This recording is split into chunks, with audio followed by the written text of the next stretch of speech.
How to replace a seatbelt on a Lincoln MKZ, Zephyr, and Fusion. This may also work with Mercury and Milan. So what you first want to do is go ahead and take a flathead screwdriver. I've already got mine off. But what you just want to do, I pry it from here and just kind of pry it outwards on it, and it'll just pop off. Not that easy how I just did it. Then what you want to get is a T50 socket, just like so. Yeah, I don't know if the camera will pick it up or not, the little writing on it. And what you want to do is go and take this bolt out here. And after you've done that, you can do it either ways. Take this trim off first, or take that out first. What I found, I've replaced it already before. So what I find out is taking this trim off. When you take it off, be careful because you got little two hooks, one here, and when you go to the other side of the door, you will have one right over here. So when you pull it out, you want to push down. Make sure this is outwards of it and push down so you don't break the tabs off. Mine's already broken, so it won't matter on mine.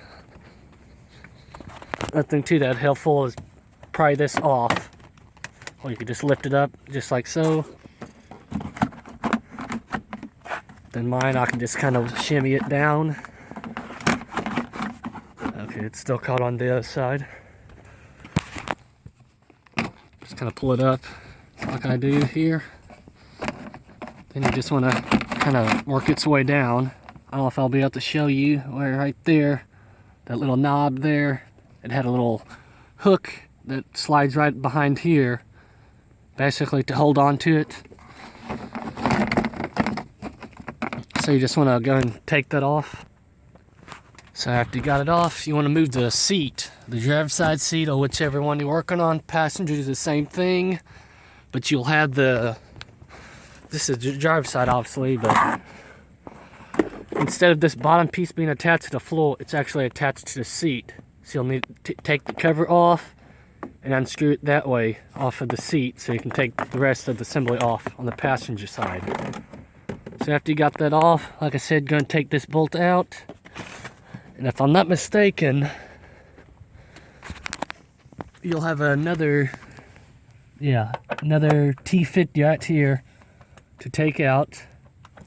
That takes the seat belt off of it. Then you got the assembly here, and that's a T50 also. So you want to go and remove those 3 bolts.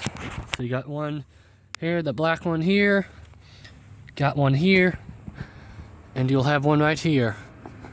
Don't remove all that. When you've done that, this all come down to the floor. Then before you take this completely out, you'll have a little clip here. So you want to take a little small screwdriver and just kind of lightly push out the black connector here. It will stay in place for safety, so you can just push it back in. So just enough for it to pull out, because that's what holds it basically in.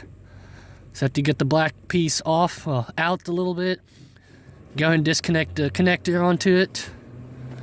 You'll have also, I forgot about that one, you'll have a 8 or a 7 millimeter screw right here that you want to take out also.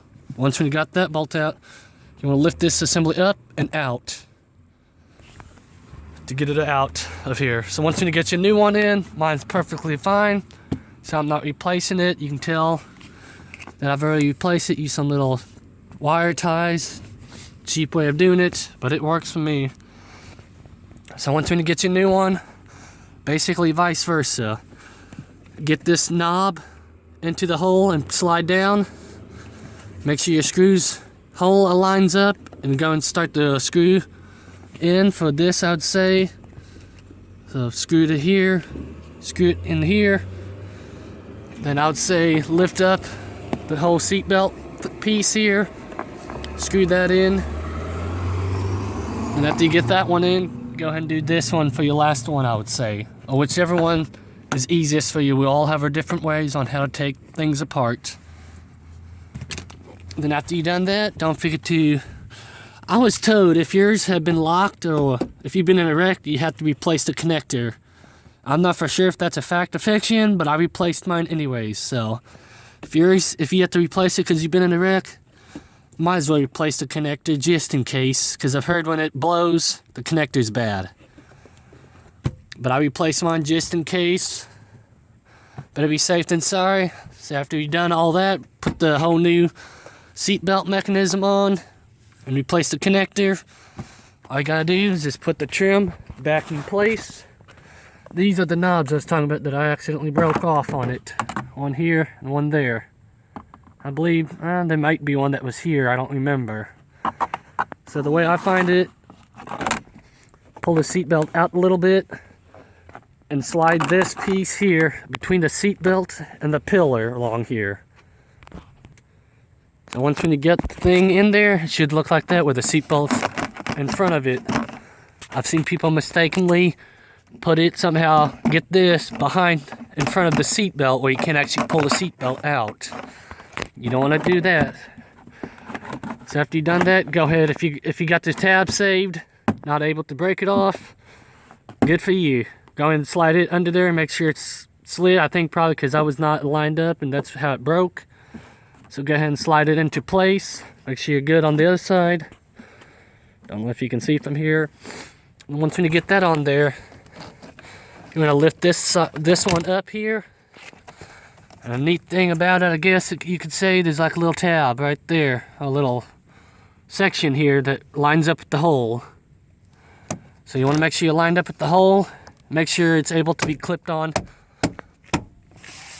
by the clips onto it. I've taken mine off before, so it doesn't really line up too well. Just like so, you can see it doesn't really line up too well. And just make sure you're all good here. And go ahead and do the back end of it. Lift it up a little bit. I just push it under. Go ahead and make sure that's all good. And you see you got the little notch here.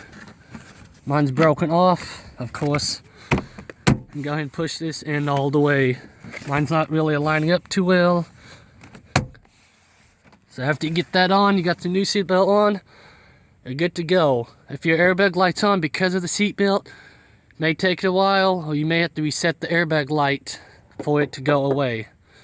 Now I'll show you what I'm talking about on the passenger side.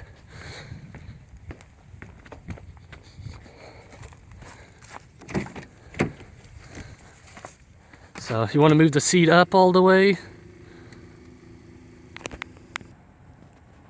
So this is what I was talking about, how the drive side's connected to the floor, this one's connected to the seat. So what you want to do is pop this cover off gently, it's fragile, so it'll break. And you'll have a bolt here, about I want to say a 13 millimeter bolt, I believe it is. And you'll need to take that off. You'll have the T50 here, just pry this cover off here. And the same thing as the drive side, pry this off. Mine may actually have the tab, I believe, nope. Because I had to replace this side, it broke off too. So basically, same thing as the drive side. Take that off, 13 millimeter. Get a bolt here, take the cover off, T50. Take this plastic piece here off. Then you'll have you'll have the one 8 millimeter on top, and you'll have the T50 on the bottom of the seatbelt mechanism. Then you got the connector that you want to unplug. That's on the passenger side.